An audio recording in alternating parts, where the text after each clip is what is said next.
Bueno, bienvenidos a todos. Me toca presentar este seminario, este quinto seminario de la serie 2022, de los seminarios de integración y comunicación de INCIBIO.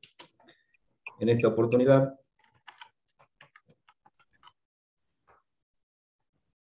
lo va a dar al seminario la doctora Natalia Basset.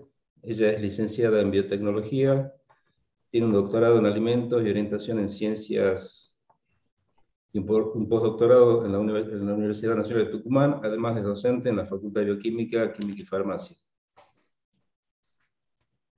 Se desempeña dentro del Instituto de Química Biológica en el INCIBIO, pero también desarrolla sus tareas en el CITEP, que es un instituto del CONICET, en la Universidad Nacional de Jujuy. Su especialidad es la ciencia y la tecnología de alimentos, la nutrición y la salud pública. Y el tema de trabajo es la formulación y desarrollo de alimentos nutritivos y funcionales con productos regionales del NOA. Dentro de las tareas que desarrolla, aparte de investigación, forma parte del Laboratorio de Evaluación Biológica de Proteínas Alimenticias y es miembro del Comité Técnico Regional de Compilación de Datos de Alimentos. Y es secretaria ejecutiva de la Red Latinoamericana de Composición de Alimentos de Latin Food en la International Network Food of Data System, organización creada bajo el auspicio de la FAO y la Universidad de las Naciones Unidas. Además de investigación, como decía, desarrolla tareas de docencia y participa en varios proyectos, está trabajando en varios proyectos y, bueno, como parte de INCIBIO le hemos invitado para que dé este seminario, así que ahora le voy a pasar a Natalia el control de la pantalla para que comience con su presentación.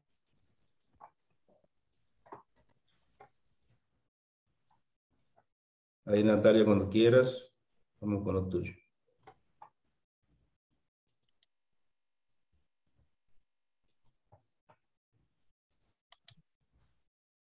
Bueno, ahí se ve bien. ¿Me escuchan bien? Sí, se escucha bien. Bien. Bueno, muchas gracias por la presentación, Alfredo. Hola a todos. Bueno, me ha presentado ya Alfredo, mi nombre es María Natalia Basset, para aquellos que no me conozcan. Trabajo en el Centro Interdisciplinario de Investigaciones en Tecnología y Desarrollo Social para el NOA de la Universidad de Jujuy. También desarrollo actividades en el Instituto Superior de Investigaciones Biológicas. Voy a presentarles el tema de desarrollo de bases de datos de alimentos a nivel regional y nacional, cuál es la situación actual que estamos y cuál es la importancia de estas. Para comenzar, les voy a contar que, bueno, es muy importante poseer datos de composición de alimentos, ya que desempeñan una función muy importante en el ámbito de la nutrición, la salud, para los investigadores, para la agricultura, para el etiquetado, y sobre todo es importante disponer de buenos datos de composición de alimentos actualizados para saber lo que un país consume, produce, exporta. Y para esto es importante poseer tablas de composición de alimentos o bases de datos. Las tablas de composición de alimentos son recopilaciones de datos nutricionales o también aquellos no nutrientes importantes presentes en todos los alimentos y que intentan hacer una estimación o ser representativos de la composición de estos alimentos que son consumidos en un ámbito geográfico. Por lo general, estas tablas de composición son impresas. Son utilizadas, como les he dicho, para valorar ingestas de energía, nutrientes, planificar a nivel individual, poblacional, ya sea de personas sanas o enfermas, la parte de la alimentación. Formular con estos datos políticas alimentarias, programas, fomentar el comercio, como he dicho, porque es importante saber qué se consume en ciertas regiones, ciertos países, o qué se exporta, qué se importa. Las bases de datos electrónicas son lo mismo que las tablas de composición, nada más que tienen la facilidad de que son más fáciles para indexar y recuperar estos datos de composición de alimentos. Tienen lo que pasa es que introducen actualizaciones mucho más rápidos, pero requieren de software más complejos, más únicos, más dinámicos. Pero es importante que apoya mucho a un análisis más rápido, una compilación y a un aporte más dinámico de datos complejos. Es una ventaja, digamos, tenerlas en formato electrónico. Las bases estas de datos de composición de alimentos están organizadas como grupos y subgrupos de alimentos. Dentro de estos subgrupos o grupos de alimentos tiene que haber una descripción sistemática de estos alimentos, de cómo ha sido la metodología con la que se han incorporado estos datos. Hay datos de nutrientes u otros componentes importantes, como les he nombrado. Tienen que tener definidas en qué unidades de medidas van a estar expresadas. Tiene que haber mucha documentación archivada que respalden estos datos, y tienen que haber en esta base de datos, es importante en qué formatos para hacer su modo de diseminación o de, digamos, de gestión de estas bases de datos. Estos datos deben ser lo más representativos posible, siempre aptos para un propósito, deben tener una cierta calidad analítica, tiene que tener una mayor cobertura tanto de los alimentos que estas bases de datos incorporen como de los nutrientes. Tiene que haber, como les he dicho, una descripción sistemática, inequívoca, tiene que haber una expresión constante. Es muy importante saber de dónde hemos obtenido estos datos, o sea, la fuente, saber con qué calidad se han tomado, todo tiene que estar documentado a nivel de los nutrientes. Toda esta compilación, esta recopilación de los datos, siempre se hace con normas estándares internacionales y regionales, y lo más importante de las bases de datos, tienen que ser amigables con el usuario, tienen que ser fáciles de utilizar, claras, y estar de una manera accesible.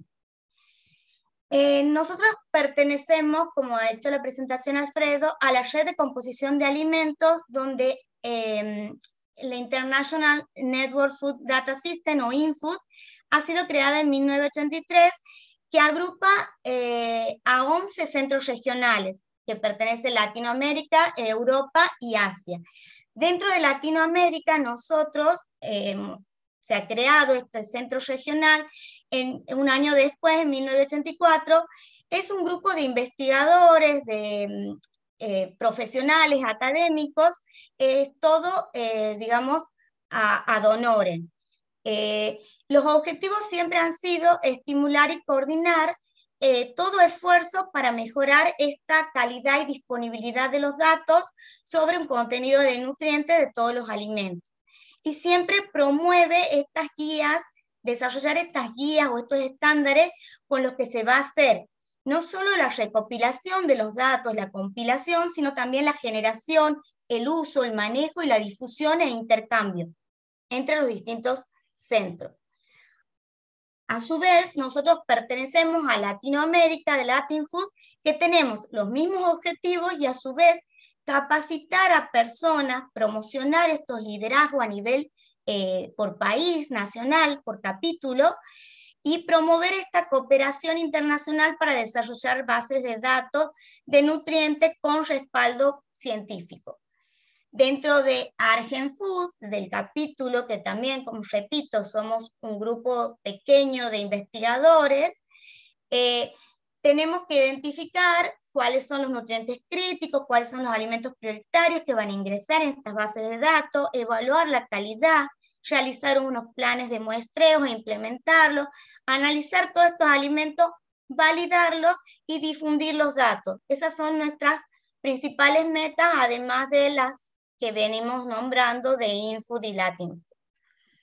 Una buena tabla de composición o base de datos, como les he dicho, debe compilarse de acuerdo con estas normas internacionales, que contienen tanto componentes importantes en alimentos crudos, pero lo más importante es que los alimentos son tal cual son consumidos en ese país o en esa región, ¿sí? Entonces, son los alimentos procesados, cocidos o manufacturados, lo que nos importa también tener una buena documentación, ¿sí?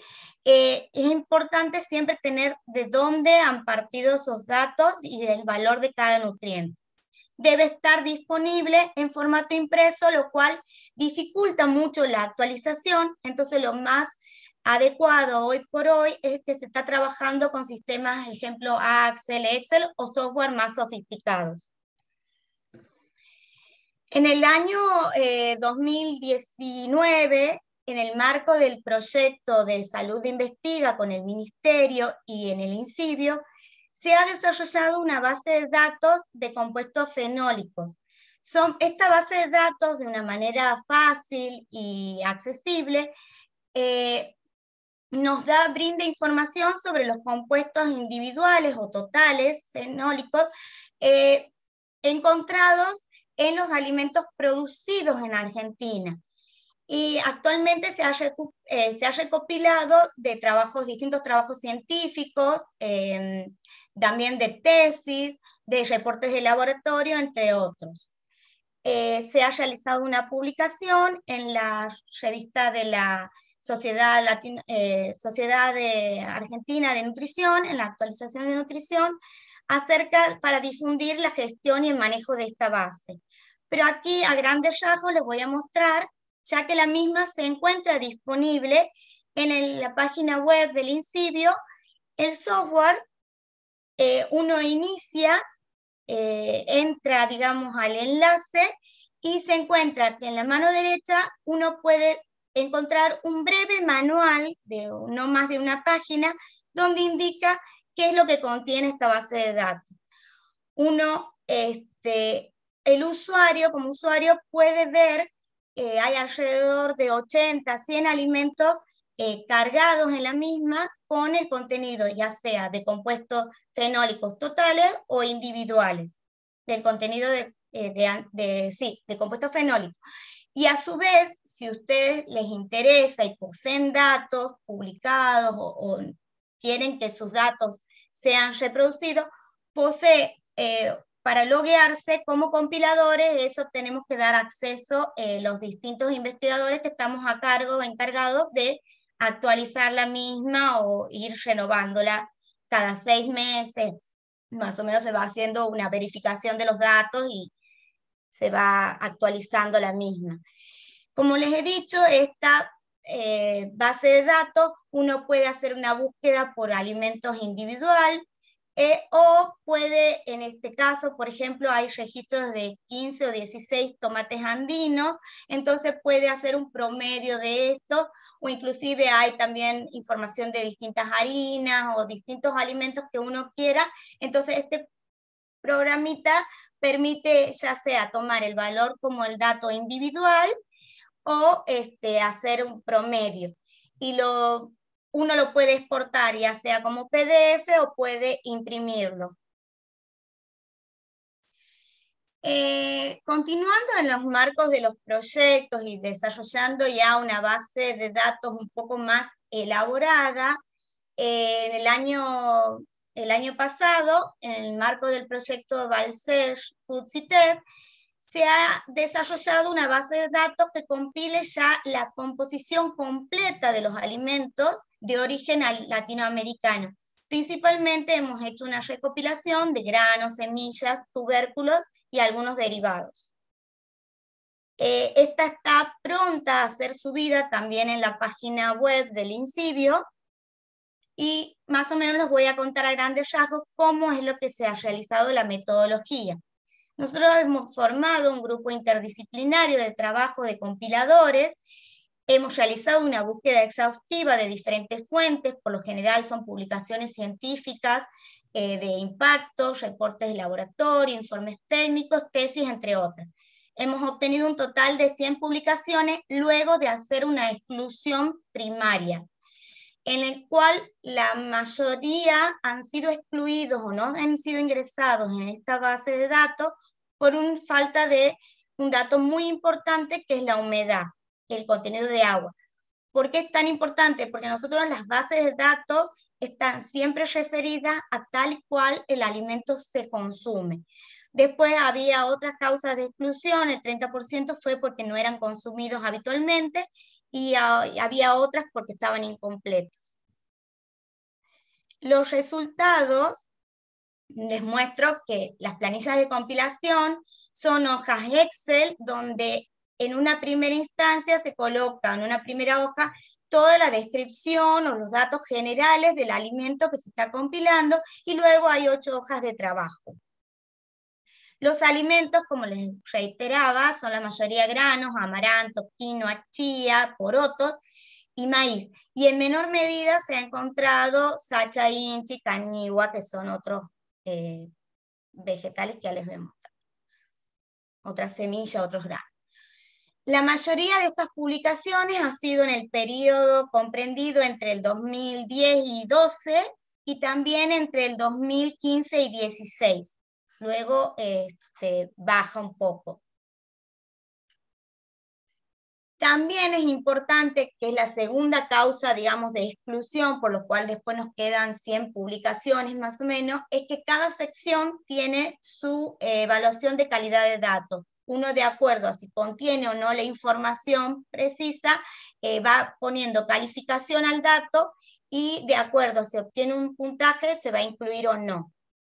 De acuerdo a esto, la mayoría de esta base de datos tiene datos muy buenos y un poquito regular. Pero bueno, se han excluido más o menos el 6%. Esta base también queremos, de una manera amigable, de forma versátil, queremos que brinde esta información ya sobre la composición más completa, no solo de los compuestos fenólicos, sino ya también de los macro, micronutrientes y otros, de los alimentos regionales, generados y compilados siempre utilizando estos estándares internacionales, como les he dicho, porque son muy importantes para todos los investigadores o aquellas personas como nutricionistas, médicos, inclusive para las políticas públicas. También estará disponible en el sitio web del INCIBE. La importancia, a su vez, de, como les he dicho, que para la parte política, para programas de políticas alimentarias, para saber qué un país exporta, consume y importa, hay que tener una buena base, o una buena base de datos de composición de alimentos, y sobre todo en permanente actualización. Acá les muestro la quinoa, la cañigua y el amaranto, que si bien son granos o semillas que se producen desde épocas ancestrales y sabemos que tiene un gran valor y un aporte nutricional, sobre todo también de compuestos bioactivos, hay muy pocos conocimientos sobre cómo revalorizar o insertar en los programas de alimentación y nutrición a estas especies. Acá les quiero mostrar cuán variable es la composición y cuán importante, porque si se fijan, por ejemplo, la cañigua tiene un elevado contenido de fibra, tienen un elevado contenido también de proteínas, a su vez tienen diferencia en el contenido de aminoácidos esenciales, los cuales estos 3 granos o semillas tienen muy buena complementación, un buen score químico. Tienen también, si bien el contenido de lípidos no es elevado, tienen un buen contenido de ácidos grasos esenciales, linolénico y linoleico, sobre todo la cañigua y la quinoa. Acá les muestro más variedades. Sí, aquí primero hemos visto a grandes rasgos, en general, la quinoa, cómo son los rangos de proteína. Ustedes pueden ver, de acuerdo al origen de la misma, o la variedad o la especie, el contenido de proteína y la relación de estos aminoácidos esenciales, cómo varía. Lo mismo pasa con el amaranto. De acuerdo a qué variedad es y de cuál es el origen, varía el contenido proteico de la misma. A su vez, como les he dicho, en las bases de datos es importante que estén los alimentos tal y como se consumen, tal como han sido procesados. Entonces, muchas veces hay pérdidas de compuestos fenólicos, de vitaminas, minerales, ya sea por lavado, por cocción, por una extrusión, por una molienda, por los diferentes procesamientos, pueden perder distintos contenidos de nutrientes. Por eso es importante ver reflejados realmente en las bases de composición estos alimentos, estas distintas composiciones de estos alimentos procesados. Debido a todas estas variaciones que se pueden ocurrir de manera natural o artificial de los valores nutrientes, es que existen estas limitaciones en cuanto a la composición de alimentos, ya que sabemos que si bien el alimento que yo estoy consumiendo ahora, una persona, no tiene exactamente la composición que está publicada. Sin embargo, es muy importante representar esta mejor estimación, ¿sí? Sabemos que es una gran limitación, a su vez que son dinámicos, por sobre todo los alimentos que vienen de la industria o distintos procesamientos, porque no es lo mismo lo que uno ha consumido hace años atrás, van cambiando las formulaciones, van cambiando las recetas, pero también es importante que muchas de las bases de datos de composición que están a disposición ahora de Europa, Asia o otros países, tienen terminología o metodología o cálculos que muchas veces no las hacen comparables entre sí, entre los distintos países, inclusive mismo Latinoamérica.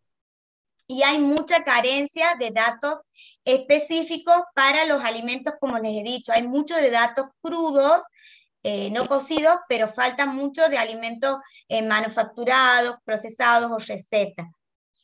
Entonces, por esta inquietud es que ha surgido el proyecto del portal, que es crear y mantener una base de datos por capítulo, por país, y que cada capítulo tenga su base de datos y armen el portal de la región de Latin Food. Para esto se ha desarrollado un curso de capacitación en compilación de datos sobre composición química de los alimentos. Se ha desarrollado el 23 de marzo al 13 de julio acaba de terminar, y el objetivo principal era capacitar a profesionales y académicos que pertenecen a los distintos países para el compromiso de continuar colaborando, aportando sus datos de composición de alimentos y poder elaborar esta base de datos de composición propia del país y de la región. Los resultados que hemos obtenido, bueno, 47 participantes de distintos 15 países, 15 capítulos han participado, entre los que nos incluimos Argentina, y tenemos que realizar para iniciar este portal la compilación química de 10 alimentos por país y por capítulo. Y luego queremos llegar hasta fin de año con la recopilación y compilación de más de 100 productos, 100 alimentos por país. Para lo cual se ha llevado a cabo con distintos acuerdos, se viene trabajando y ya se han realizado otros cursos en el año 2020, donde se ha formulado un manual para llevar la compilación lo más uniforme posible, con consenso y con los estándares estos internacionales que yo les he comentado de InFood y de Latin Food.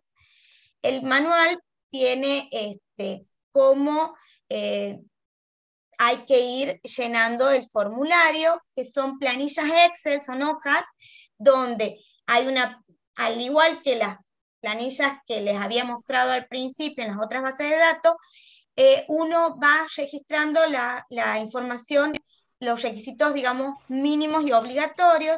Una vez que se llena la planilla primera, la segunda va identificando qué alimentos compone esa planilla, va llenando, es muy importante que sepamos identificar qué variedad es o cuál es el nombre científico, para ir poniéndole el nombre e identificando el alimento. Luego trabajamos con un software de InFood, que es Langwall de Eurofil, donde una vez identificado y colocado el nombre del alimento, uno lo que hace es describir el alimento con un sistema del que le va poniendo características, tesauros que se llaman, que traspasa el idioma. Si ustedes pueden ver ahí, yo les he colocado una imagen de un ejemplo del pan. Nosotros podemos expresar con códigos que van desde la A hasta la Z, con ciertas terminologías. Son 27 códigos, se le va poniendo y va describiendo al alimento, y si uno ve el código, es lo mismo en inglés, francés, español, bueno, tiene para varios idiomas, incluido el español. Luego la planilla 3, uno va poniendo todo la composición de los alimentos que va llenando. También estas planillas poseen una evaluación de la calidad del dato para ver, es la segunda instancia, para ver si va a ser incluido o no al portal. La planilla, después hay una planilla exclusiva de ácidos grasos, de minerales, vitaminas, aminoácidos, y se llega a todo con lo que se ha llenado, digamos, de todas estas planillas. Luego se copia y se colocan los datos que van a ir al portal.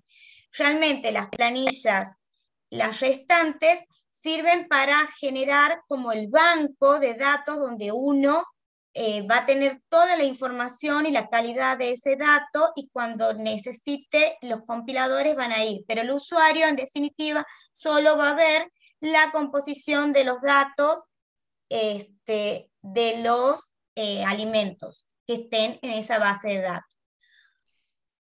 Para concluir y terminar, la importancia de estas bases de datos es porque va a generar muchos beneficios, ya que vamos a poder evaluar el estado nutricional mediante el consumo de alimentos, saber su composición, vamos a poder, como les he dicho, formular políticas, formular dietas, en la parte del rotulado, de la educación alimentaria, se puede incorporar información, digamos, representativa, y bien a las guías, a las guías alimentarias de la población. Lo más importante es que van a ser, al estar compilando en distintos países de la región, que muchas veces nos diferenciamos en cómo nombramos los alimentos, o cómo los procesamos, cómo calculamos recetas. Entonces aquí, al estar compilando con los mismos estándares, con la misma metodología y con la misma calidad, van a poder ser comparables unos de otros. Apoyan mucho la investigación epidemiológica en la parte de la salud, de la nutrición. Se puede tomar acciones para mejorar genéticamente, verificar si realmente las tecnologías, ya sea de conservación o alguna tecnología aplicada, realmente cuida la inocuidad o conserva los nutrientes. Se puede promover un cultivo, transformar, exportar especies, conocer valorar, revalorizar estas especies, como que les he mostrado, la cañigua, la quinoa, el amaranto, generar datos validados para un etiquetado, y generar sobre todo esto, que facilite el comercio, promover el comercio en la región. Bueno, muchísimas gracias por su atención. Acá dejo mi mail, porque sé que como ustedes como investigadores están generando datos de composición de alimentos en esta calidad. Entonces, bueno, su aporte para estas bases de datos, que prontamente van a estar en el sitio del INCIBio, va a ser muy bienvenido.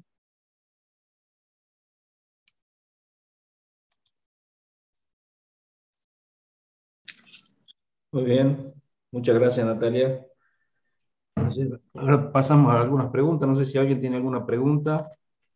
Bueno, yo sí, ¿me escuchan? Perfecto. ¿Me escuchan?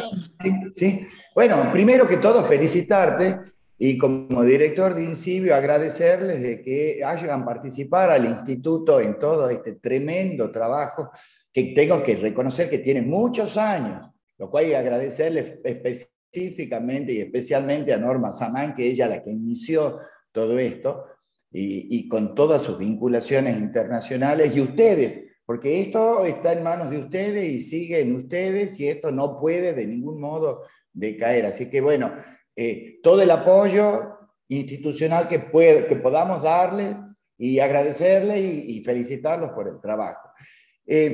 Mi pregunta, son varias preguntas, como siempre, soy Juan el Preguntón. Una de las preguntas que veo que pusiste ahí, cuando definen variedades de quinoa o de cañihua o de amaranto, ¿alguien ha estudiado bien que son variedades o simplemente ustedes le ponen el nombre porque una viene de Perú, el otro viene y le llaman distinto? ¿O se ha hecho un estudio filogenético, qué sé yo, de identidad? Digo como para estar seguro que son variedades. No, en la quinoa sí, y los diferentes congresos y todo esto han realizado, más el Congreso Internacional de Quinoa, que he tenido la grata suerte de participar, que se ha realizado en el 2019, hay un banco, sí, de datos donde están todas las variedades y todas, porque la mayoría que nosotros usamos sí son provenientes, como vos decís, de Perú o de Bolivia. Pero Claro, hay también, sí, están caracterizados, o sea, uno cuando va, eso es lo más complejo a veces, porque tienen distintos nombres en las distintas regiones. Entonces, claro, hay que poner bien el nombre científico, en la variedad, sí que lo tiene, o por ejemplo en las maíces son razas, y ahora están claro. revalorizando y hay, este, y por ejemplo Brasil o Estados Unidos, bueno, que tienen ya más elaboradas sus bases de datos de composición, que por eso estamos uniendo fuerzas y aún, sumándonos a ellos, a los de Brasil. Ellos ya tienen su base de datos de composición de alimentos y una parte de biodiversidad, donde vos podés entrar ahí a ver más específicamente. Nosotros estamos a nivel más general. Yo aquí les he mostrado Claro. como para que vean también la gran variedad que hay dentro de un mismo alimento, como ser quinoa, amaranto. Dentro, si nosotros vamos a ver cada especie, no es el mismo contenido de proteína, no es el mismo contenido de aminoácidos, Claro, entonces, y más, aún, hay algunas que resisten más procesamientos que otras. Por ejemplo, hay claro, quinoa claro. que las han hecho harinas y las han extruido, o las han germinado y las han extruido, y han comprobado los chicos o los investigadores que han realizado este estudio que mejora el contenido de proteína. Entonces son aptas, ustedes saben que al no tener gluten, ser libre de gluten, son aptas para elaborar, los alimentos, para celíacos. Entonces mejora mucho, en cuanto a la digestibilidad y a la maleabilidad, para generar estas harinas que pueden llegar a ser parecidas y mejor, en cuanto a la formulación de una galleta o un panificado. O sea, pueden llegar a ser, mejor que alguna otra sin el procesamiento, ¿sí? Claro, sí, sí, gracias, sí, sí. Bueno, yo sigo preguntando después, ahora me callo, para que la audiencia pregunte. Nati, Sí, te felicitaciones, escucho. la verdad, muy bueno el trabajo y todo lo que hacen en el grupo.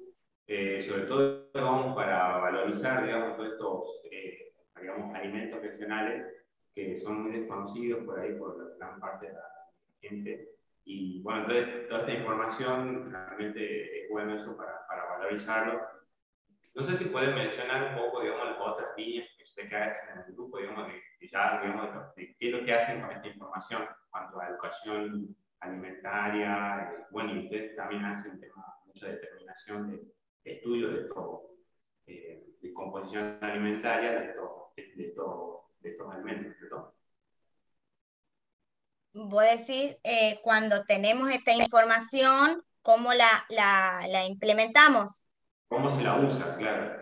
Claro, mira, a nivel, digamos, nutricional, vos, al tener la composición de estos alimentos, vos podés elegir, por ejemplo, en una planificación, si vas a hacer, un programa en un comedor, podés ir viendo, cómo podés ir complementando los distintos alimentos.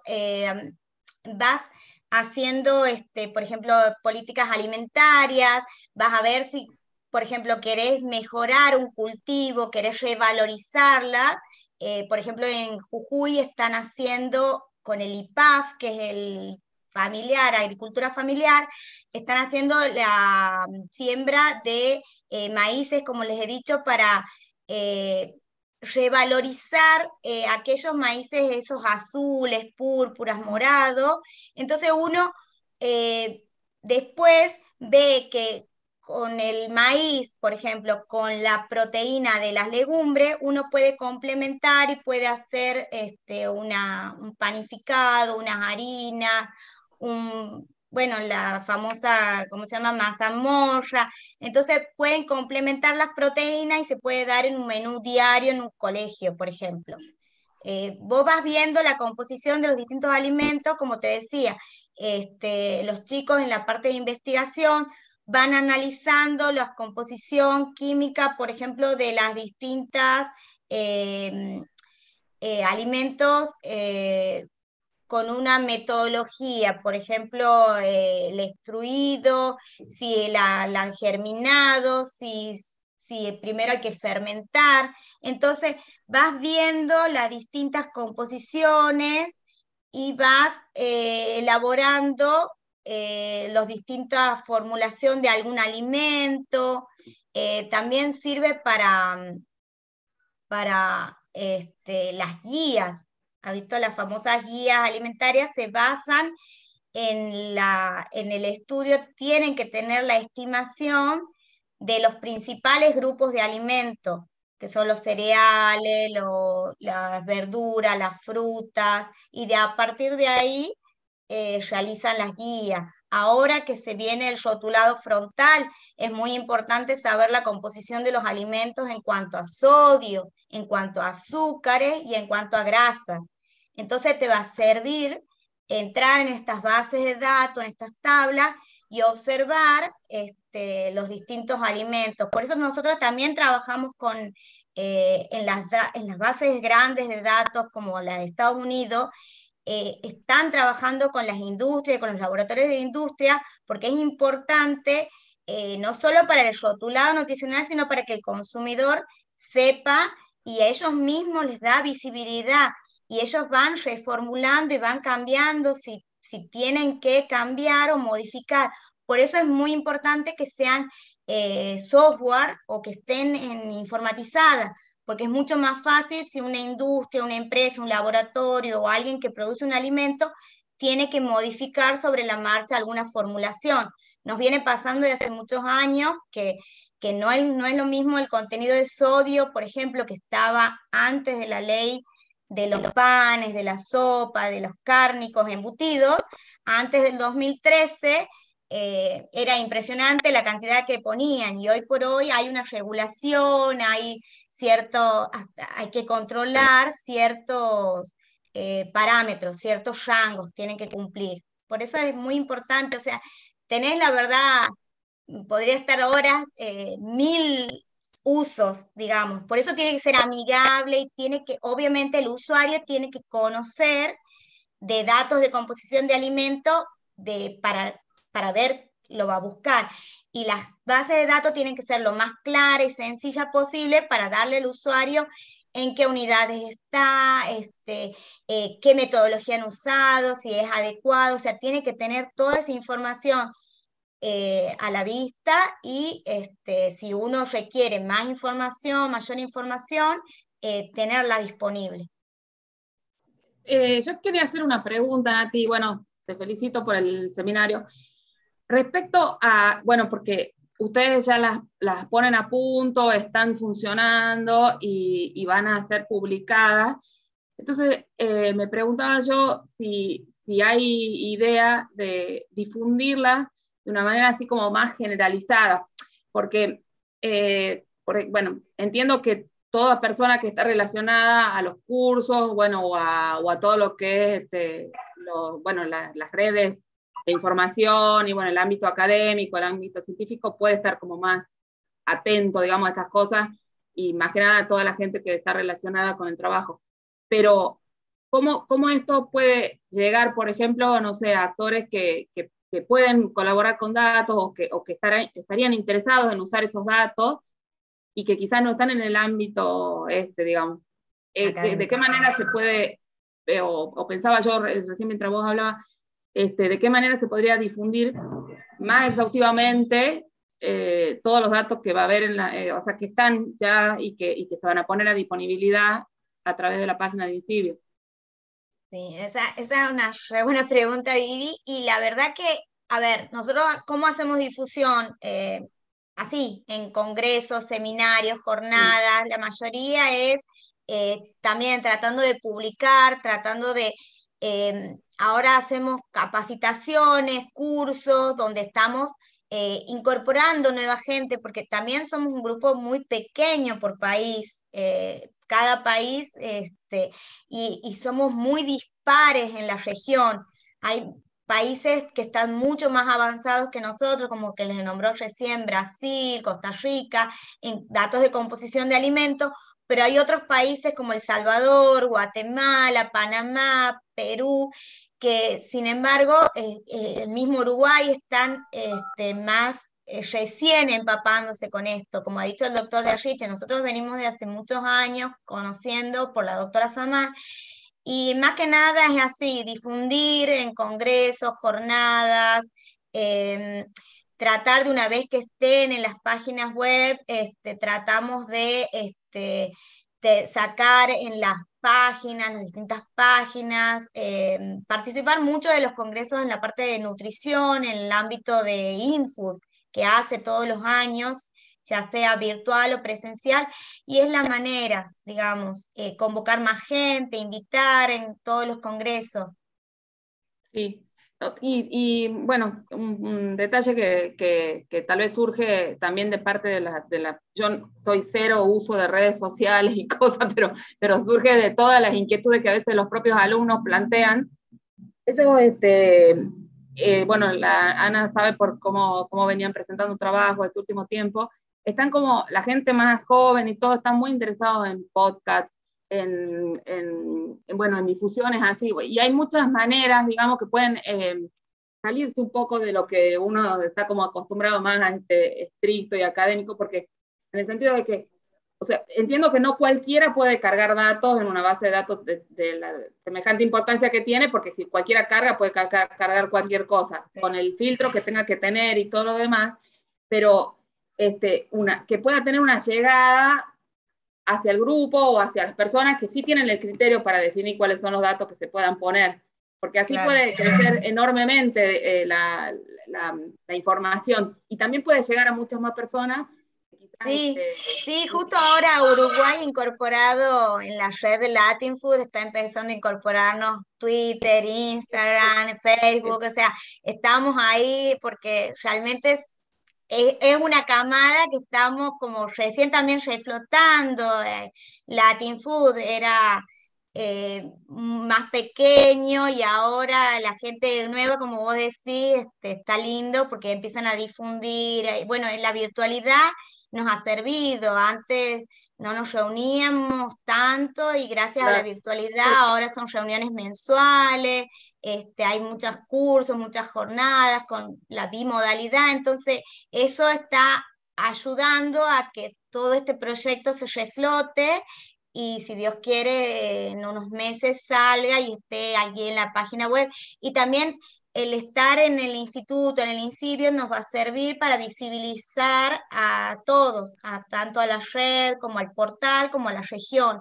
Y es así, es una cosa de, como vos decís, de incorporar gente nueva. Si eso también era el propósito del curso, gente, por suerte ha participado gente joven y gente que nueva, con ideas así, como vos decís, de todos estos cursos, todas estas cosas, difundirlas. Sí, bueno, ese debe ser el comentario, y a su vez, bueno, obviamente si uno pasa a que ya trascienda fronteras, trascienda lo académico y científico, y bueno, y lo íntimamente relacionado con la nutrición y con los datos de tabla, también pasa a otra escala en donde quizá uno requiere más recursos humanos y más recursos de todo tipo. Entonces, bueno, esos eran los dos comentarios que quería hacer. Pero sí me quedé con ese pensamiento de cómo hace esto a pasar a otra instancia. Claro, difundirla más, sí, sí. Gracias. Claro. Nada de nada. Yo quiero hacer unas acotaciones desde mi lugar de vieja del Latin Food y del Argen Food. Una de las trabas que tuvo Argenfood muy grandes es la falta de disponibilidad de fondos para hacer composición de alimentos. ¿Por qué avanza tanto Brasil? Porque Brasil tiene fondos destinados para el desarrollo de las tablas de composición de alimentos. En cambio, en Argentina, los fondos que se usan, o sea, los grupos que hacen investigación en alimentos, tratan de generar datos, entre ellos nosotros tratamos de generar datos de buena calidad, que tengan un muestreo, porque hay como dijo Nati, una serie de requisitos para que el dato sea ingresado a la tabla. Entonces, los grupos que trabajan en alimentos saben esos requisitos, tratan, entonces vos haces un trabajo de papa andina, entonces esos datos los incorporas a la tabla. Haces con kiwi, haces con batata, haces con el alimento que sea, porque no solamente son los naturales, sino también los procesados o medianamente elaborados. Entonces, esos datos se incorporan después de que los compiladores hacen un trabajo exhaustivo de analizar la calidad de los datos. Entonces, fue un trabajo de hormiga los datos que se pudieron incorporar a la tabla de Argenfood, cosa que Brasil tenía fondos destinados para, por eso uno ve la tabla de Brasil y es re completa, tiene todas las determinaciones con los mejores métodos, con todas las variedades, pero porque tenían desde el gobierno datos destinados. Nosotros hemos luchado contra el gobierno toda la vida, porque con todos los proyectos presentamos proyectos específicos para generar tablas de datos de composición de alimentos, y una solamente logramos un proyecto de la FAO, financiado por la FAO, que permitió analizar, no me acuerdo cuántos alimentos, que se incorporaron, además contratar un compilador, contratar gente especialmente para la elaboración de estos datos. Y otra de las cosas contra la que se luchó, porque la tabla de composición de alimentos nacional tendría que estar en un organismo nacional para que tuviera acceso todo el mundo. Porque el INCIBio lo conocemos, o sea, está en la parte de investigación, pero no en el sistema de salud incorporado. Entonces, estuvimos muchos años, incluso para que el Ministerio de Salud la incorporara de la Nación, la tuviera dentro de su página, para que saliera una ley que reglamentara la existencia de una tabla de composición de alimentos nacional, que con Norma hemos ido hasta hemos golpeado todas las puertas de todo el mundo, pero bueno, como los gobiernos son transitorios, lo que charlábamos con uno, después en el otro quedaba en la nada, entonces había que volver desde cero. Esas son las contras que hay, más el hecho de que todo era mucho más costoso, porque vos tenías que viajar a Buenos Aires, viajar para un lado, o sea, ahora la virtualidad favoreció la intercomunicación y la facilidad de las reuniones, entonces también se avanza mucho más rápidamente. Y yo creo que es una buena etapa de tratar de reflotarla e incorporar los datos. Para el conocimiento de las tablas y de todo lo que se está haciendo ahora, yo creo que es fundamental también llegar a los nutricionistas, porque ustedes vieron, los nutricionistas, ¿qué tabla usan? Ni saben de la tabla de Argenfood.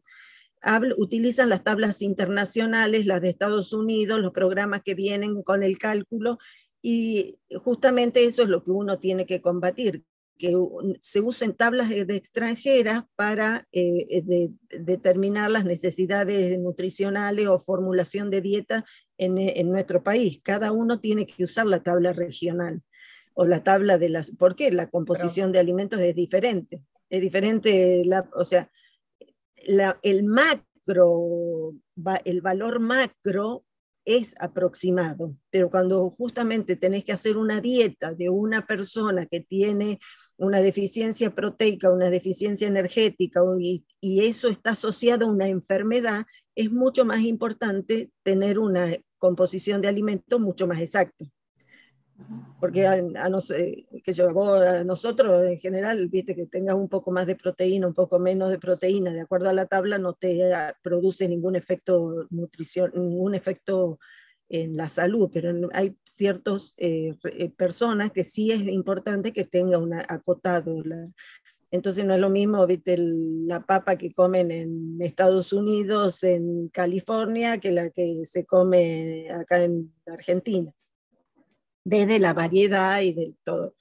Entonces, una de las cosas es la difusión en congresos, no solo a nivel de científicos, sino a nivel usuarios de la tabla, como es los nutricionistas, que eso hemos hecho mucho, y bueno, que hay que volver a repetir ahora las convocatorias a esas asociaciones. Sí, lo bueno es que ahora en Latin Food estamos como, yo formo parte del comité regional técnico de compilación, y también hemos puesto gente joven que está en el comité técnico regional de usuarios, de generación de datos, que son más químicos, más que sepan metodología.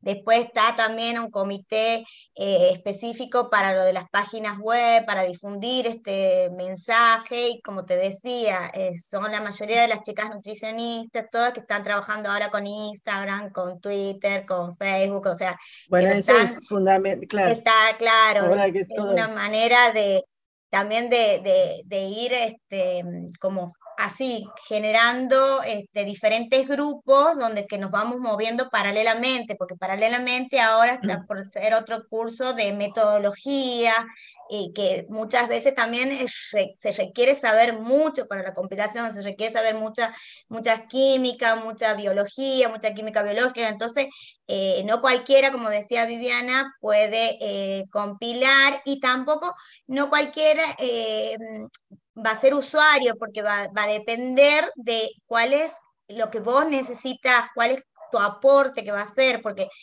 inclusive algún agrónomo, algún biólogo alguna vez también ha entrado a ver una base de datos de composición de alimentos porque ha necesitado. Entonces es importante que sean claras y sencillas de leer, porque hay veces que pasaba que las tablas, por lo general impresas, traía la metodología al final y tenías que leer 80.000 cosas o no estabas muy bien definida. Entonces tiene que tener un orden y tiene que tener la mayor cantidad de datos posible, ¿sí? De dónde se ha obtenido ese dato. Eso es muy importante para que vos puedas después, de acuerdo a tu interés, indagar más o no. Pero, y otra cosa importante es no solo difundir la tabla, es la posibilidad de incorporar datos que se generen a nivel de investigación. Entonces, para eso es importante, ¿viste?, saber que, por ejemplo, ustedes, Viviana, que trabajan con limones, por ahí no determinan, ¿viste? No vas a determinar proteína, lípido, hidrato de carbono, pero pero supones capaz que tenés la determinación de los compuestos fenólicos, como de hecho los... Claro, tenés la determinación de compuestos fenólicos. Mientras escuchaban a Nati, claro, quizás nosotros determinamos compuestos fenólicos solo en la cáscara porque es donde más están y donde nos interesa. Nosotros lo tenemos, digamos, los datos eso porque los estuvimos publicando y todo, pero quizás uno hace esa determinación con alguna apreciación más de la que Nati nos indique, y bueno, ya incorporas el dato en la tabla. Exacto, vos por ahí podés hacer un pequeño muestreo, o sea, vos vas y te dan 5 limones, bueno, y por ahí para el muestreo, para eso, para que tenga valor, para incorporarla, necesitas 20, y bueno, te traes los 20 y sacas el muestreo correcto. Claro. Entonces ya podés un dato que nos sirve a nosotros, pero le sirve a mucha gente. Exacto. Entonces, después el compilador puede incorporar. Entonces, muchas veces hay muchos grupos de investigación que trabajan con alimentos que no trabajan específicamente en la composición de alimentos, pero sí trabajan con la fisiología o la cosa, y para eso determinaron o cobre, o hierro, o algún micronutriente, o algún macronutriente que lo determinan porque lo necesitan para ver el efecto que están estudiando, y que si hacen un pequeño muestreo o cumplen algunas de las condiciones para que sea incorporado, se pueden incorporar los datos a la tabla. Y van siendo así, trabajo de hormiga, pero y va creciendo se la pueden tabla. incorporar, claro. Exactamente. Sí, nos pasa que, por ejemplo, había en un país, no me acuerdo si Perú, habían hecho de algas, pero pocas. Y yo me acuerdo que aquí en Buenos Aires, impresionante, las nutricionistas, cómo han hecho la composición de algas, de un montón de... Entonces uno va incorporando ese dato y decíamos, bueno, hay que pedir, o sea, con los congresos, todos nosotros siempre decimos, es importante, y muchas veces quizás en calidad cumple los requisitos mínimos, ingresa el dato y no es de una buena calidad hoy, pero porque hoy ha empezado la investigación de esa alga hoy, pero en un futuro vos vas a ver que ese dato se puede convertir en, si vos vas hablando con otros investigadores, se puede convertir en un dato completo y de buena calidad. Entonces, por eso es importante ir viendo e incorporar el dato, porque es una estimación y después va a ir acrecentando, o como también van a ir cayéndose algunos datos, porque no es lo mismo lo que a la industria hacía hace 3 años, 4 años, a lo que hace hoy. Entonces, al ser tan dinámica las formulaciones, todo eso, tiene que ser dinámico también las actualizaciones y las incorporaciones en la base de datos de los alimentos. Muchas veces ahora estamos, por ejemplo, comparando, si necesitamos un dato, con datos medio viejos, por así decir, bueno, pero es preferible tener el dato a no tener nada. Entonces uno va haciendo como una estimación, pero lo importante es ahora, a partir de ahora, tener el dato. Muchas veces también nosotros, por suerte, en el proyecto del ministerio hemos trabajado con unos software que han permitido tomar lo que se llama literatura gris, que muchas veces no está a disposición, que son las tesis, todos los reportes, o por ejemplo reportes de laboratorio, es porque nosotros trabajamos en un instituto con laboratorio y conocemos gente que trabaja como nosotros, pero sin embargo hay empresas, por ejemplo en otros países, que tienen sus propios laboratorios, que generan datos, y esos son aportes importantes. Y muchas veces, bueno, las industrias, ¿por qué nosotros no tomamos del rótulo? Porque las industrias muchas veces tienen eso también del secreto, o no te quieren dar un dato. Antes era más, ahora son más, al contrario, son más que te dan los datos, pero hay algunas que no. Entonces, y por lo general no son, los etiquetados se permite con tablas. Entonces no son generados analíticamente. Los mejores datos son aquellos que tienen buena calidad y que son generados analíticamente. Aparte, de los datos del rotulado, nosotros hacemos rotulado, pero hay muchos que lo hacen de tablas y no se sabe qué tablas utilizan, cuál es la tabla que utilizan para hacer el rotulado. No y, por ejemplo, una vez que comparábamos, cuando empezó el tema del rotulado, comparábamos en los supermercados, fuimos una de las veces con los alumnos que habíamos hecho un trabajo, era ir a los supermercados y comparar los rotulados nutricionales que tenían. Y por ejemplo había una, no me acuerdo cuál era, que tenía todos los embutidos, chorizo, morcilla, salchicha, todos los embutidos de tipo para asado, no era la salchicha de Viena, sino los que eran para asado, de una marca, tenían exactamente el mismo rotulado. Porque en realidad en Argentina no existe el control. Entonces uno larga... Perdón, Ana, eso es lo que te iba a preguntar. Eso es lo que te iba a preguntar. ¿Quién controla eso? Mira, teóricamente a nivel nacional, también. Bromatología, el SENASA, todas esas instituciones. Pero, por ejemplo, se genera un rotulado. Vos lo hacés el rotulado de cítric, de una salchicha, de un jugo, de una cosa. Cuando inscribís el alimento, pasan 10 años y el rotulado sigue teniendo vigencia. Claro. No hay una caducidad, Claro. y el rotulado, en realidad, con los años cambia la materia Va prima, cambiando. cambia la fórmula porque van agregando, la van mejorando, pero siguen poniendo, porque si no tendrían que estar haciendo rotulando todas las modificaciones, y en realidad a la industria lo que le importa es tener habilitado el producto para la venta con un rotulado. Y nutricional ahora que no salió sé cómo será hace- con los sellos. Ahora Y no bueno, sé ahora cómo lo será, van a capaz tener que que volver a controlan hacer. más. Pero Pero el en el tema es que sello no van a hay ir una- específico, pienso yo que para el ejemplo sello... que a mí me sale, ¿Cómo? el ejemplo que me sale, por ejemplo, una Coca-Cola. Vos tomás Sí. una Coca-Cola, no sé si el rotulado de la Coca-Cola de Argentina, de Chile, no pongamos Estados Unidos, pongamos países latinoamericanos cercanos, Chile, Argentina, Brasil, vos la probás y es totalmente distinta. Es el diferente, gusto. sí. Entonces, Partís que del agua es el distinta, sí. rotulado, El agua. el rotulado debe ser el mismo. Lo que ¿O no? pasa que el rotulado, no, en esas grandes firmas, ellos tienen laboratorios particulares, entonces presentan el rotulado presentado por la empresa. Vos en realidad cuando inscribís un producto, vos tenés que presentar un rotulado nutricional, no importa quién lo haya hecho. O sea, lo puede hacer el laboratorio, o sea, no tiene... no hay Claro, quien autores, pero no hay lo que yo autores. te certifique, digo- no hay Claro. autores. La importancia, el bromatológico te acepta el rotulado que vos presentás. No importa si lo hiciste si lo hiciste en el laboratorio Pepito, o lo hiciste en la facultad, en el laboratorio de nutrición del INSIBIO, si lo hiciste por tablas, no se especifican ni te exigen nada. Claro. Entonces, Claro, eso sí, pero ya ¿por de ahí qué? partís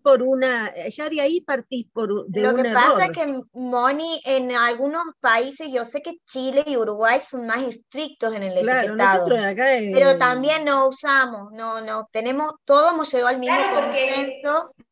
todo pasa por la a nivel de responsabilidad consumidor, de vos la probás persona. y es distinto, por lo tanto Sí, el sí, rotulado que tiene y un que- país, independientemente de quién creó la fórmula o quién lo hizo, creo que debería haber un control de eso, porque si por ejemplo, esto, te digo el caso de la Coca-Cola, que es lo que uno más nota, ¿no? Bueno, todas las, Es sí. internacional, ¿no es cierto? Es mundial.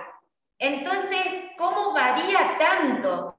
Debe haber algo de variación también en la composición. Entonces, Sí, no hay sí, algo que regule eso para que, diríamos, algo que es de una misma marca, lo controlen. Nutricionalmente quizás que es distinto también, ¿o no? No, nutricionalmente sí, porque, Veneno. por ejemplo, todo. Vos comés un fideo, los fideos que acá en Tucumán, es distinto el sabor a un fideo que pueda tener la misma composición en, ¿cómo se llama? En Mar del En Plata. Mar del Plata, en Mar del Plata. Claro, Entonces, pero yo te estoy Justo se me ocurrió, porque es lo que más ahí hay distinto. un problema de agua, pero ahí hay un De problema agua, de agua. Problema la de preparación agua, de las pero cosas. también hay un problema de Y de sodio, humedad. hay diferencia Claro, de la sodio, de sal, humedad, de todo. claro. En un mismo Entonces, lote, Moni. ¿qué es lo que te Moni. establece el código alimentario? El requisito del código alimentario te da un margen de que Claro, tal de pasta tiene variabilidad. de variabilidad. Entonces, Inclusive en un mismo lote puede haber diferencias. claro, entonces, pero no hay controles tampoco de que No hay control así muy exhaustivo, por eso te digo, no sé ahora con esto de la ley de los sellos y cómo irán a implementar, si habrá más control o no, porque va a ser todo un tema colocar a ciertos productos Sí, el sí. sello, porque ¿qué quiere decir? Que ese alimento contiene mucho sodio, por ejemplo. Entonces esa empresa va a tener que reformular para adaptarse, bajar el contenido de Bueno, sí. sodio.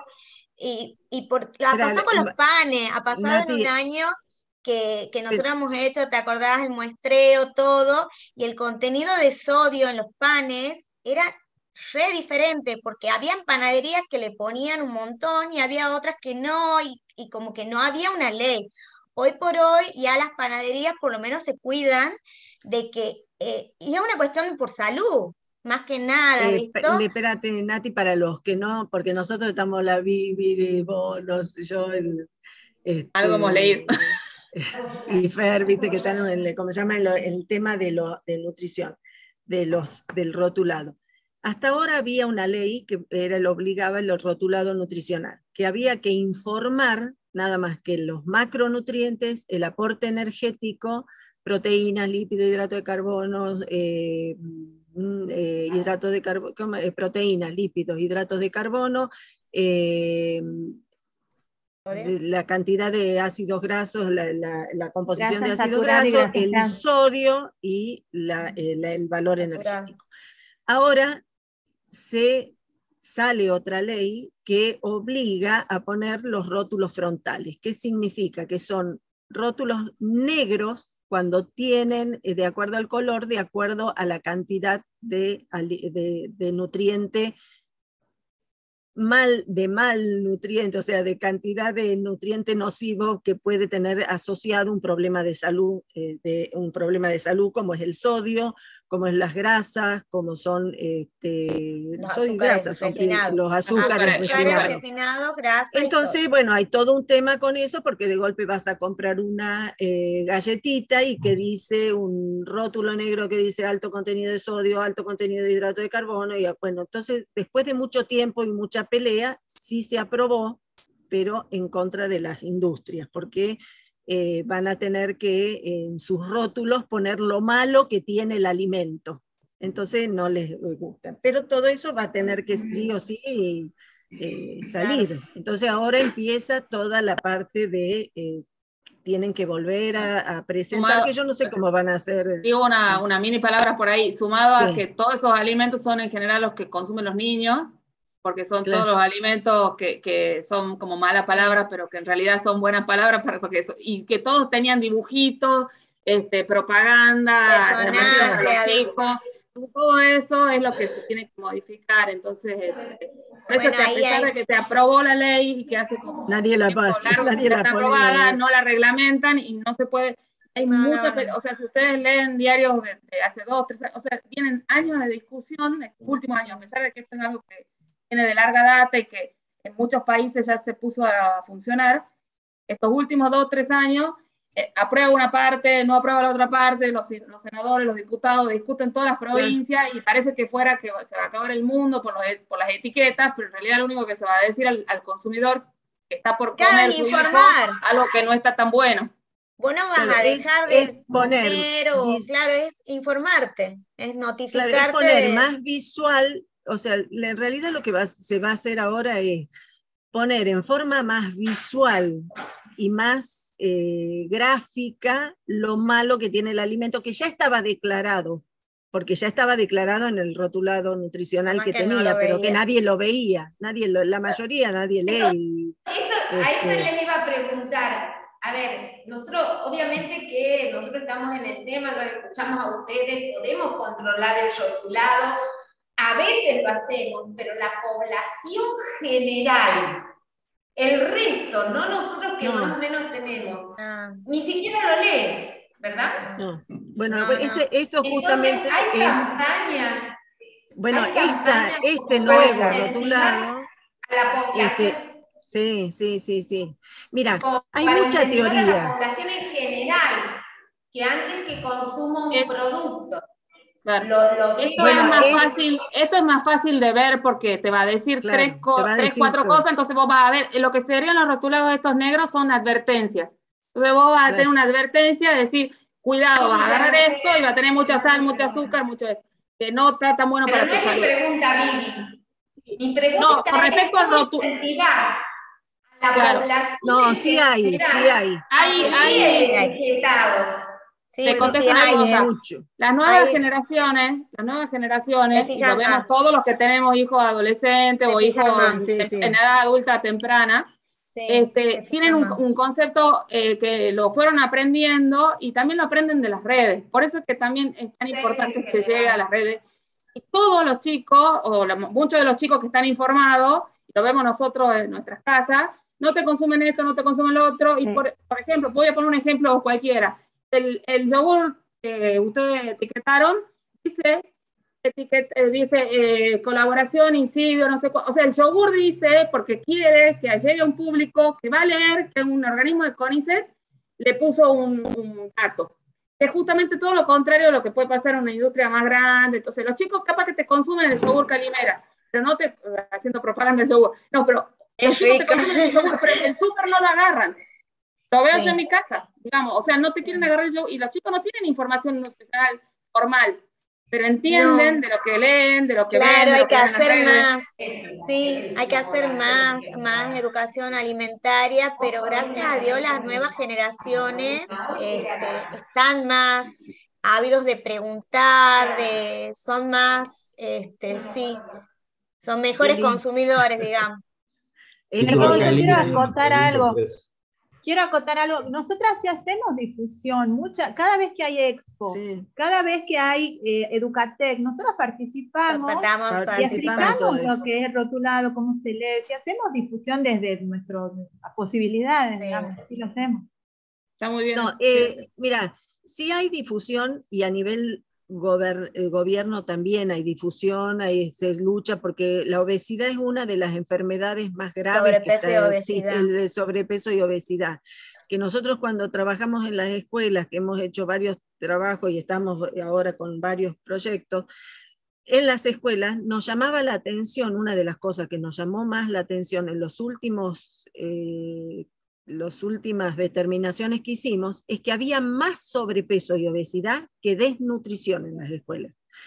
Entonces, y también, viste, en las escuelas fomentan el kiosco saludable, el coso, pero también vemos que en el kiosco saludable que está dentro de la escuela, no lo usan, los chiquitos sacan la mano a través del alambre que hay, viste, que rodea la escuela y le compran el juguito o la porquería que vende el kiosquero que está con la bicicleta. Entonces, hay algo que es el tema... es la población, el gusto, porque es muy difícil bueno, a veces modificar hábitos, hay que modificar hábitos que vienen de la casa. Por ejemplo, en las familias, el nivel socioeconómico lo miden por la cantidad de Coca-Cola que toman o gaseosa que toman.